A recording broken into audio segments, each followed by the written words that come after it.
love your voice, Holly, and your spirit and your heart that fills this sanctuary. Yeah. I've got your friends with you. All of you. Thank you.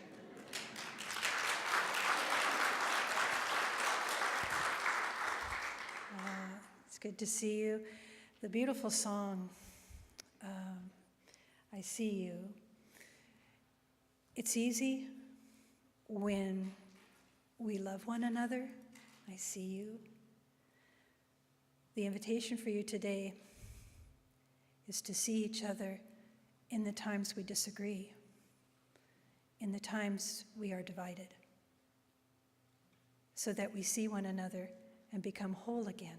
So it's the most beautiful song for this. And I watch ourselves, I watch our hearts settle so sweetly, like, oh yeah, I love Charlie. Oh, look at all the people that got married to that song. They love each other.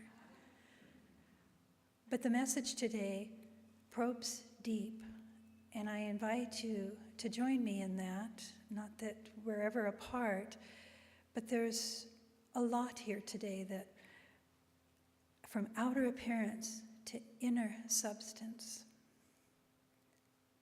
So this outer has divided us, separated us, confused us, made us angry, made us afraid. Outer affects positions, attitudes, groups, people. And yet, in the divine knowing, in the spiritual truth, we're all one. How is that? Where's my heart in all of this? Damien read this so powerfully, but this idea, that sense of quaking, what makes us quake? What makes us tremble? What makes us shut down? Why? We're all one. So I invite you into that question for yourself personally. Why? Why do I do what I do? Why is whatever before me causing me to constrict, to want to walk away, be angry and find somebody that's in my tribe that we can agree again? What is that? Because we long for a sense of peace no matter where we walk, right? No matter where we are. Oh my God, Tony and Joe are here. That was a weird moment. Because I borrowed one of his books. It's up here. But you can't have it back. Awesome. Awesome to see you. So, that's what my mind does. Does yours? Oh, Pop, there's a thought. I'll bring you back. So, Wayne Dyer, we're looking at the sacred self. We're looking at areas in our experience as spiritual warriors on this journey, our inner journey, how we are walking our talk and aligning ourselves with this absolute truth. My judgments prevent me from seeing the good that lies beyond appearances. It is as simple as that. You just were snagged by a judgment that you had, though as holy as you might think it was, it separated you. And so we ask ourselves to soul search all those moments, every moment where we feel the prick of that unknowing, of when that moment happens, because it's a moment that we forgot. Our life is a series of remembering and forgetting. There's a Charlie Tweet song that shares that message. Remembering and forgetting. I'm just remembering and I'm forgetting. I'm remembering and I'm forgetting. And so we don't curse ourselves for the moments that we forgot. We just are so grateful when we remember. So, how are you showing up? How are you showing up in these different situations? I don't need to probe very long to find out one that might make you quiver or quake inside or contract. So it is. We are these spiritual beings filled with this essence of truth, And so the moment we are poked, there is and that's an awareness point. That is the divine imprinting upon us to say, wake up, my dear beloved one. There's a message here for you. So have you ever been concerned about more about your appearance than your purpose? Think about that, your appearance over your purpose. When I read that, I flashed right back to my 8th grade presentation of the Service Club Shields to the kids in the auditorium when they had whatever those are called. And I remember thinking, here's this project that our service club had done and donated monies towards. But all I could think about when I was giving this speech to the families, to the parents, and to the kids was that I forgot my mascara. And I'm thinking up there, I couldn't even think of what I was saying. I just wanted to let them know I knew. As if they were listening anyway. How boring, these shields. But I was so self-important in that moment. And usually in your self-importance, you sometimes, as a woman, we apply a mask called makeup, especially in 8th grade. Those, when I was that age, that went way down here. So without mascara, that looked pretty scary. But I thought about myself, I was more concerned about my appearance. And there are stages where we do that because we want to belong. We want to feel accepted. We want to feel loved. We want to feel that it is important that we're here and that we are seen. And moments when we're not, we find ourselves closed down just a little bit. What we do with that, we tuck it someplace inside ourselves. And it is that storehouse within each one of us that I speak to today for you. And it's your private journey to go inward and to question that and to pull it out, to visit it. In your spiritual practice, to say, where have I forgotten? Where have I shut someone away? Where have I been better than somebody else? Because I would never do that. I would never do that. And those moments of being better than, thinking that we're more right than, it's okay to feel that you are empowered by your thinking and you're manifesting great good with your thoughts and it is reflecting as an effect. This is the teaching. But the remembering part is when all of that is operating in a way that we feel better than. My consciousness is better than your consciousness. My church is better than your church. My political person is better than yours. It happens in so many ways. And so we're asked to just come back to our center. To come back, to pull back, to keep going back inward. To go back in to the seat of our soul and to ask the questions there. Why have I divided? And love will speak to you and show you the way. Always does. So notice your conversations. And notice conversations in others. Are they weighted with a bunch of I talk? I did this, I did that. I'm so accomplished in this.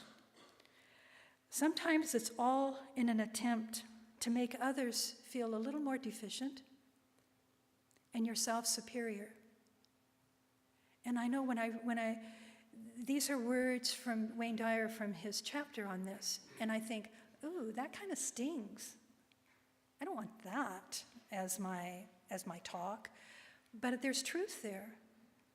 So he's pointing out, are we searching for compliments and praise, finding yourself saying such things as, your actions are just in such a way to gauge others? Again, to find yourself saying, I would never do that. You're preoccupied with fussing over your body and never really truly being satisfied. And the antidote to all of these ways of being in humanity, is to pull back and to be still. To simply release your attachment in whatever form it shows up to anyone's impression about you, any outer impression, let it go. There is such freedom in that. There is such deep breath, letting go of all our masks and labels to try to see the invisible aspect of who we all are, the divine self in each one of us. As we see that, it's not really hiding. It's always looking through you as you, and it's whispering its sweet song to you. I see you. I love you. And it's calling for us. We want our way to be gentle, but sometimes it comes in some thrusts, some challenges. And the way to make our way through is to be humble and to be in service to whatever is before you, to be generous, to pay things forward, to defend the one that's not in a conversation in the room, to be willing to stop those conversations and to bring us back into a sense of wholeness and oneness. Spiritual warriorship is what it is. Being the spiritual disciple and the spiritual warrior, to stay true to that deep inner self. Ernest Holmes, he boldly reminds us of this. We live in the house of God. These bodies are walking temples, and we live and breathe the divine. So it is sacred. Our skin is sacred. The clothes we put on are sacred garments that we apply, and we feel whole and perfect and complete in whatever choices of colors that we decide to be that day. But think about this, as he says, we live in the house of God. The household of God is a household of perfection. Yes, it is. We strive not to be perfect, but to remember the perfection that lies within us, that is pure love, pure truth, pure wholeness, pure beauty, pure light, pure love. That's perfection. It is the secret place of Most High within you and within all. The inmates of this household are all divine, all divine. They will become as divine to you as you will permit them to be. So we let down the guard as you look at them and they look at you, for this is the way of life. As you look into each other, look deeply. Look deeply from that place within you where the eyes see only truth. I described it in the first service. It is that yogic principle of the drishti, the gaze, the practice of looking with the divine eye. To soften your gaze, and when you soften your gaze, you are softening judgment. Practice it right now as you look upon this beautiful cloud, the beautiful bird in the windows. Practice it on the object that you can see. And as you first look at it, your eyes might be feeling like they're looking with just the surface of the eye. And right away it's triggered, that is that. I know that. Why am I thinking about that? How boring, a cloud picture. Go deep. See it as you've never seen it before. Soften all judgment and see, really see. Because within all of us is the truth. Whatever has divided, angered us, annoyed us, look deeper. Because there is a truth that prevails that is love divine, looking back. Wait long enough till your heart opens again and you see that, the drishti, the gaze. The point of reference now is we start to soften in our world and recognize, I was judging. And we don't have to beat ourselves up or feel shame, go through a bunch of forgiveness workshops. In the moment, I remember love and I see you. I'm choosing right here and now to be that love that has penetrated through all teaching, through all time. Love prevails, truth prevails. That is what I want. That is where I choose to open my heart and to place myself. This is the science of mind point of view. Permanent happiness cannot come from an inner sense of certainty that cannot be shaken. Permanent happiness could only come from an inner sense of certainty that cannot be shaken. So you'll know you're in truth when you sit in that and you feel everything resolve in that moment of time. Seek this focus on an inward vision that then becomes an outpicturing as we think, so it is. As we think, so be it, so it is. So I'm choosing now to shift my thinking and to allow myself to see that everything is manifesting as it should be. And I'm finding myself renewed moment by moment, breath by breath, by the divine light and led by a divine intelligence. Yes, me, I am divinely guided and inspired by the One. Because as I hold that gaze of the Drishti into my world, into my experience, I'm beginning to see all as it is. And I belong, and it belongs to me. That beautiful idea of I see the tree, and the tree sees me. I see discord, and the discord sees me. How do we find our way? Oftentimes, we're not finding our way because we're on autopilot and we forgot to keep questioning. I'm going to share from Joe's book, from the Dr. Kennedy Schultz is an inspired teacher of the teaching, and he wrote this, A Legacy of Truth. It's an old book about your mind, great minds, one mind. And this one is about, the sharing today is about Socrates. Do you know much about Socrates? Please say no. Awesome. Awesome. Awesome. So we know of Plato. Plato was taught by Socrates. And Plato was a deep thinker, just as Socrates was. Plato gets more attention because of the way he went through his life. Plato was like 20 years old when he met Socrates, who was, as they describe in this book, an old man of 60. How irritating is that? But Plato was taught by Socrates to never stop questioning. Never stop questioning. Never assume that you've got the answer from the outside. Penetrate the questions in life until you internalize the truth that is revealed to you as you, through you. Hold your thoughts up to a mirror to reflect back to yourself what you are thinking. And Ernest Holmes reminds us to hold that image of faith and expectancy with enthusiastic conviction and undying trust. The only thing that can hinder you is yourself, because the only thing that helps you is yourself. It will not come from another. It will not come. The teaching, a thought, a phrase might quicken you and awaken you and bless you, and you say, I need that. I need that. That's my new sticky note for my mirror this week. I need that to change my life. Go for it, but keep chewing on it until you've digested it and it becomes part of your cellular being, and then you are that.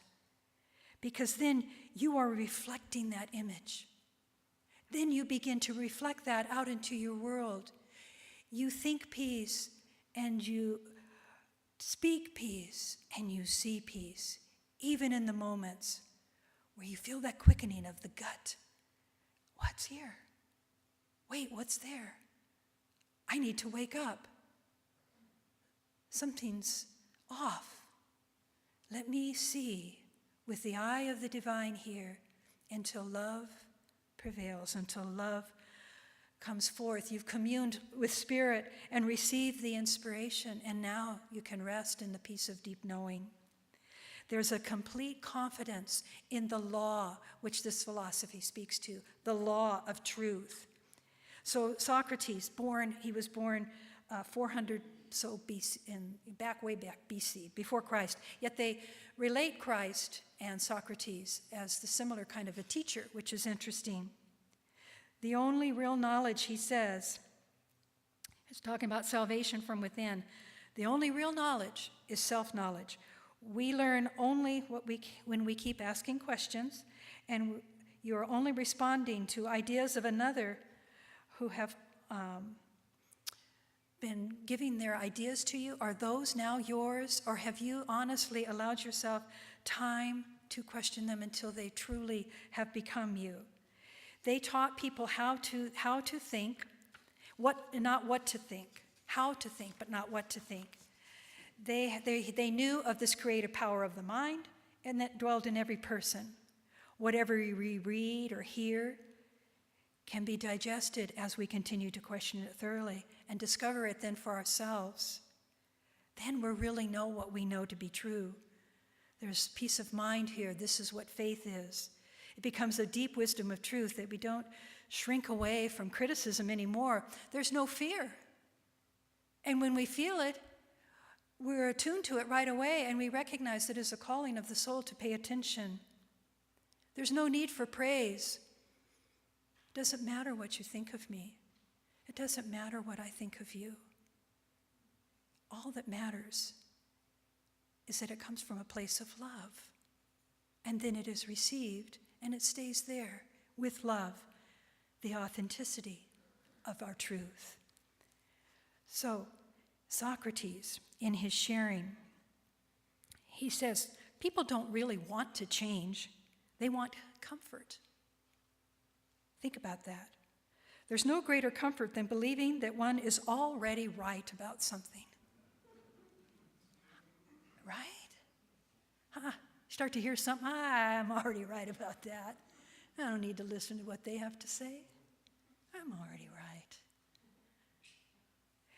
We need to be willing to give up so much of that comfort and just watch people trying to discover their truth, question with them, not debate with anger, though that's pretty much what Socrates did. He just, people would say something and he would just get right there. Hey, wait, what? He'd say things that just annoyed them, like, get away, this is what we want to believe. But he just like little Pac-Man right after him. So there's these, the people of his day had gotten so used, they didn't want to think new thought. They didn't want to have to probe what the preachers were telling them, because it was easier just to take it and kind of construct your life around that, be in a box. But this was kind of funny, because I thought, oh, here I am. The people got so used to going to their sacred oracles and paying cash for quick answers. The idea of sitting still and probing their own consciousness for their greater good was odious to them. It would require more patience than they could care to invest. It would deprive them of pious ceremony they came to adore, and of course, it would force them to reject a traditional mentality carefully constructed upon many years of limited thinking. And I looked over in the corner of my room, and I've got all these oracle cards, and I thought, nobody else has to know about those. But I thought, I use the wisdom of a card, not so much it is telling me about a situation, but it might poke me to an awakening inside of me of a deeper understanding. It will give me the question that I need to answer. Why did I pull beauty? Oh, because I am. No. It's beauty. What does beauty mean? Where is this in my life? And you probe deeper and deeper.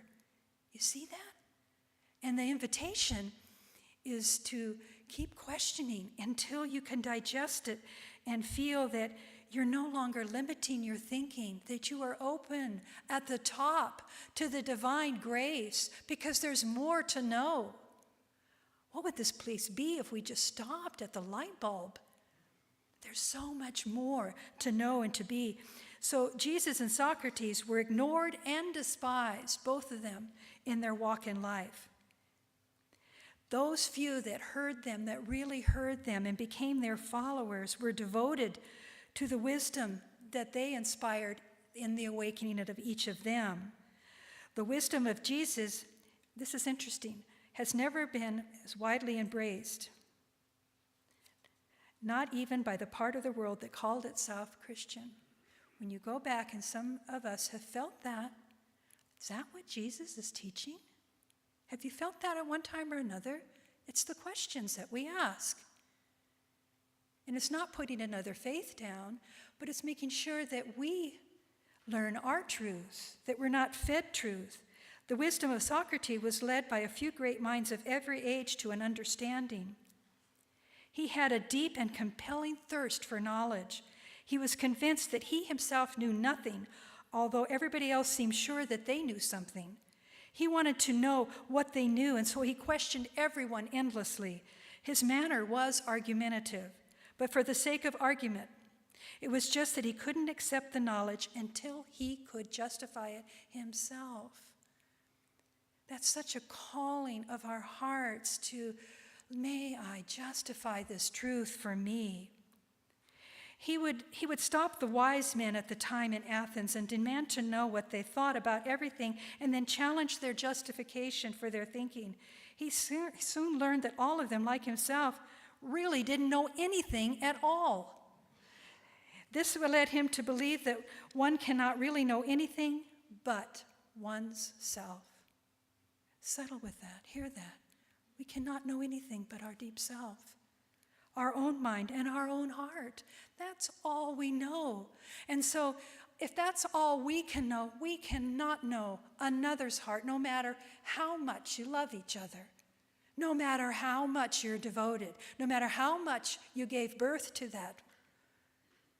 You cannot deeply know their mind and their heart. Only they know. I know in each and every one of you where you are individual expressions of the divine, and so you have the only truth you'll ever need. You have love beating in your heart to waken you and to stir you and to remind you who you are as a divine child and as a divine witness to the world, to the sufferings of the world. So I cannot tell you to please believe like me and you'll be so much happier. No, I do better by saying, I see you. And let's just go where love is. I see you there. Let's go there. I find that just phenomenal. It led him to believe this, not know anything about oneself but their own mind and heart, how one thinks, how one feels, how one acts, and how one reacts. That is really the protective kind of experience one is seeking in life. The real wisdom, he concluded, was in bringing one's thoughts, their feelings, their actions and reactions into harmony, into wholeness, into grace, harmony with the divine, harmony with nature, harmony with the mystery, harmony, love. That became the foundation of his philosophy and the essence of his teaching. He is the one that coined that phrase, know thyself. If that was your mantra throughout the rest of your lifetime, know thyself, know thyself, know thyself, know thyself. Stay there. The unexamined life, he also shared, the unexamined life is not worth living. Everything that is good in life is already here. So, as you take yourself into that space of questioning, looking at what might have corrupted your thinking at one time or another, go back and just revisit until you feel the sense of truth prevails. Am I just wanting comfort, or am I really seeking change? Do I want to be the catalyst for change? Do I want to be that? These beautiful quotes from anonymous people that have passed through many areas of writing, thinking about back to the judgment prevents me from seeing the good that lies beyond all appearances. That's a heart-opening statement. The only difference between a flower and a weed is judgment. You can't heal the environment that made you sick.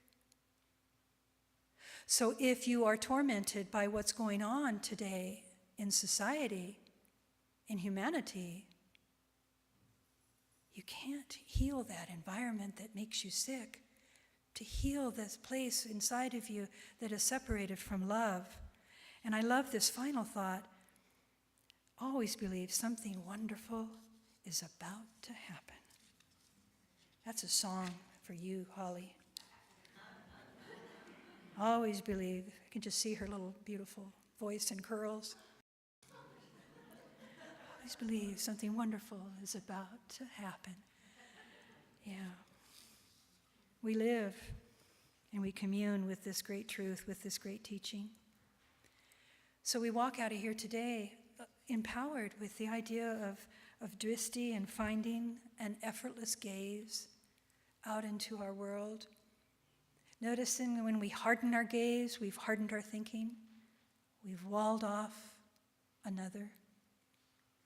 And as we practice kindness, as we practice love, as we practice truth, we are discovering our way.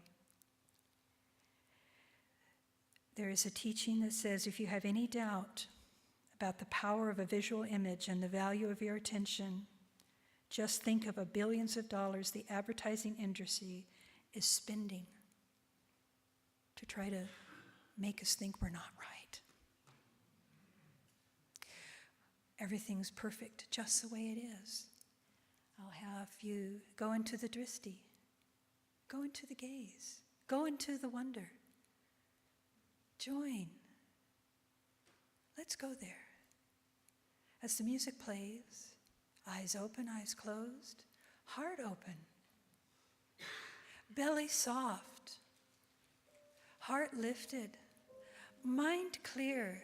I am questioning. I am listening. Within me as me, there is the call of love. Let us soften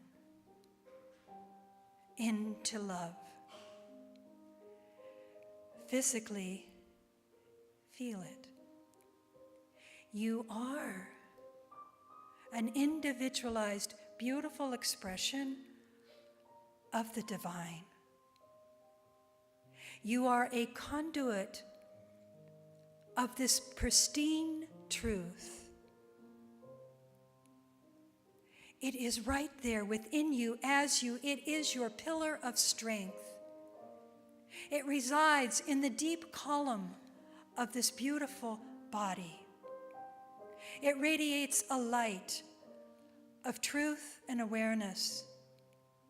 As we choose now to see with the soft gaze of the divine, ever loving, ever present, never judging, but holding to the anchor tethered to this divine truth, to this deep core, we call it love. Breathe that. Open your heart and feel that sense of expansion tingling through the body as the nerves and the neurons of your body wake up and say, this is a holy moment in prayer as I sit with my truth, the love. I am that I am. I am choosing to remember my way. Gone are the moments of judgment, separation. They have no room to stay in this light of the profound divine, expressing, downloading its vast love through me, as me, out to you. We serve one another from that place of divine love. Feel that you can claim that now with such gratitude, with such grace, with such fortitude. I am that I am. I am that I am. And I release anything less than that that disturbs my way. The doors of my compartmentalizing are wide open so I can question and see and let go and love the one across from me. That deep love. Thank you, God, for the inspiration of the mystical teachers from time beyond time, that are brought forward today to remind me who we are. Spiritual warriors. We are the peace. We are that peace now. I release this word knowing that it's already so. I feel it, I see it, I know it. I breathe it, and so it is.